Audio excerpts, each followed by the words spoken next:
This is Sharon Bornholt, and I wanted to take just a couple of minutes today and talk about the sales and purchase agreement. I get so many questions about filling out one of these contracts, and it's really very simple. What I have here is the actual agreement that I use in my business. It was drafted by my closing attorney, and it is the one that he uses when he buys an investment property.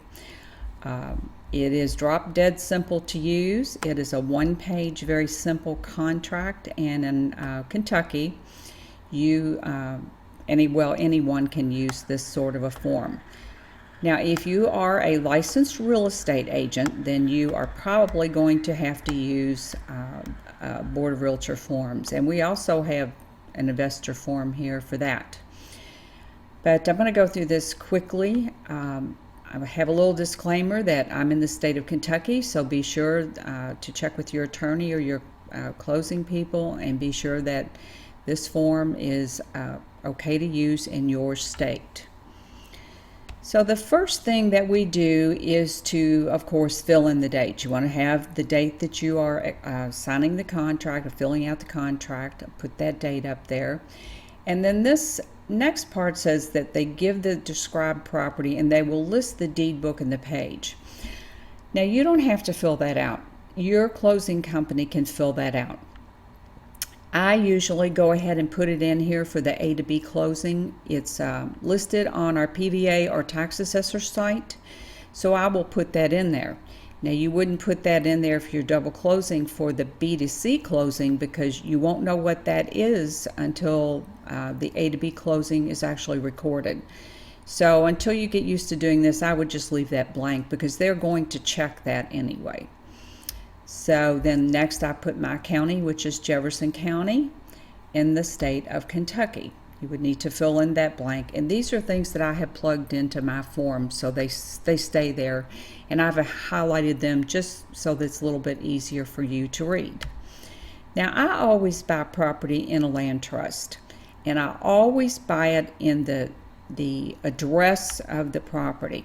So in this instance, I have put 123 Main Street Land Trust, Louisville, Kentucky 40241. The reason I do that is because if you start naming your land trust something like the Blue Dollar Land Trust and the Red Farm Land Trust and all of that, you will never be able to figure out down the road, if you need to get your hands on these contracts or these pieces of paper, what the heck they are. So it's just easy to name them in this manner. You really don't want to be buying property in your personal name anyway for liability reasons. So the next thing is, how much am I paying? The sum of, and I just put $50,000 in here for just the amount. So you want to spell it out and you want to have numbers for clarification. This stays in my contract. How am I going to pay them for the property? All cash at closing. You put this in, doesn't matter if you're getting money from a private lender, if you're using an investor-friendly bank, you're using your IRA, doesn't matter. For all purposes, you are a cash buyer, and that's what you want the person to know. The next thing they're going to put down is, when will the closing be? So I always put no sooner than 5 or 7 days, and I have closed them in 5 days or a few days before. And I try to stretch it out as long as I can, 30 to 45 days. You can do whatever you're comfortable with. If you're just going to close on it and then move on, you'll know when your closing date is. If you're a wholesaler and you are either going to assign the contract or you're going to do a double closing, then you are probably going to want to allow a little bit more time for the closing. So we will put here also, now this is when I am buying. I am always going to have a contingency in there for me. And the one that I use, I don't really use an inspection clause. I did it one time. What I use is contract is subject to partner approval. Now, who is my partner? My partner is going to be my money partner, or the person that is ultimately going to close on this deal. It might be the B2C investor that's buying it, or it could be the person the contract gets assigned to. But that is a money partner. That is always in my contract when I buy. When I sell, I don't have contingencies. I will allow the person however much time they want to get their inspections, but I'm not going to tie up the contract and put that in the contract for a seller. My seller is always an investor, and they do their inspections prior to signing the contract. So if you are selling, you want to take this whole thing out, contract is subject to. So take all of that out, all of this language here. I also put in for probates only. Closing will take place within 45 days once court/attorney approval is given to proceed is received. I cannot tell you how many times I have had a contract in the early years where we would run out of time when it would get hung up in probate court. So we would be going back, redoing the contract or extending the contract, and I just don't want that hassle. So I put that line in there that says, basically, if it takes 60 days to get this thing through probate court, then I have 45 days once we get that approval, or 30 days if they want 30 days, whatever the days you decide on. I put that in the contract. I've got a couple of lines here in case I need to write anything. This is just attorney language, says that you're going to give them a good, clean title to the property. Always want a general warranty title, which is just a regular old title when possible. Sometimes if you're buying property, you won't be able to get a special warranty or a different type of a warranty. But in general, you want to get a general warranty. It says that, all of this language is written by the attorney. It says that you will get a clean title. In my states, probably the same in most states, property taxes are to be prorated between the buyer and the seller as of closing date.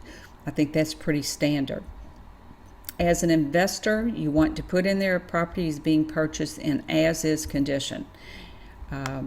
I usually will bold that for the seller so that they see that.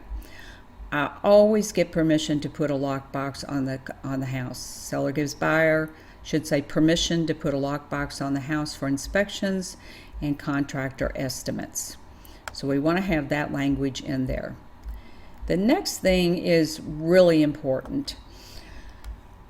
I'm going to put down a deposit, usually $100, and I say that it will be given upon, once I know the title is clean.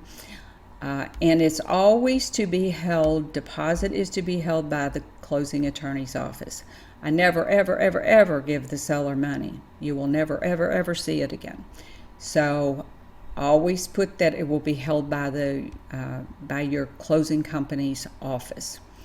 Closing will be held at my attorney's office. I want to remain in control of this, and I want to close with someone that is familiar with doing double closings, someone that is going to be able to work the kinks out as they come up, and they inevitably, you get kinks in these deals. It says that should the title prove to be defective, according to the terms of this agreement, the seller will pay all examination costs. Possession of property is to be given at closing. This is pretty standard, at least in my area.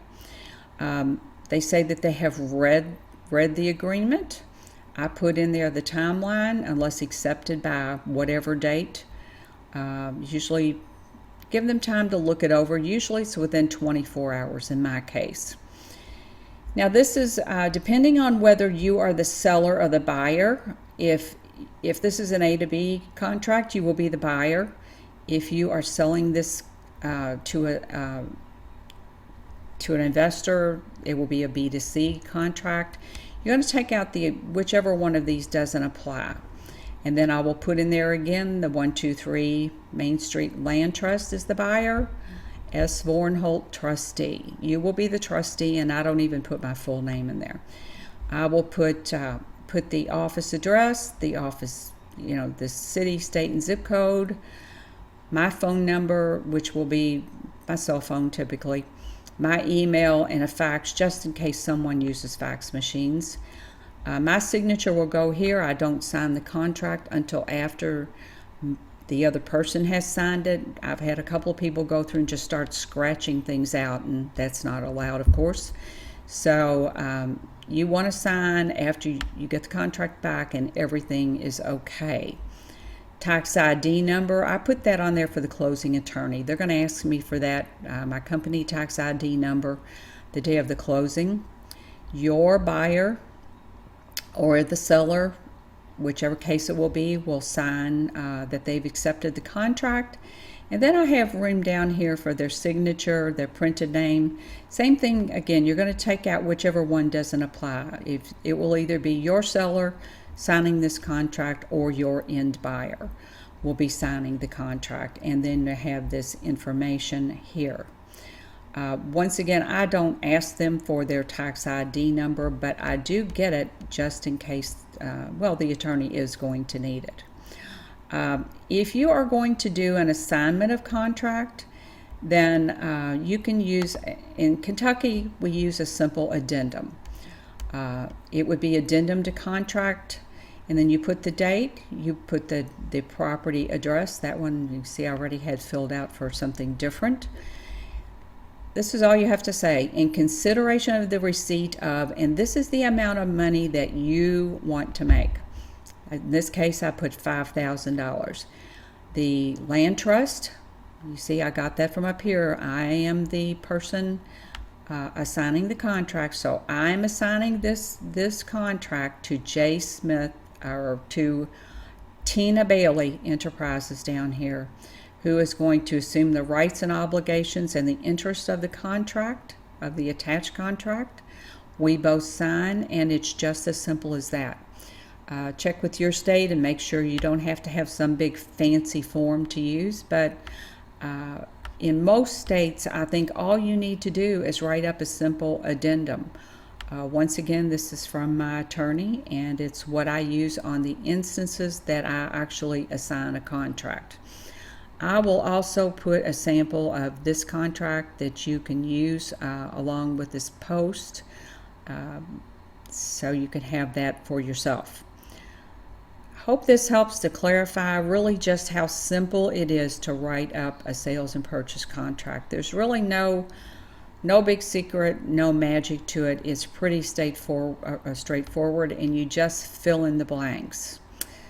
So if you have any questions, you can feel free to send me a message. This is Sharon Vornholt, and I'll be back with another tip to help make your real estate business run smoothly very soon.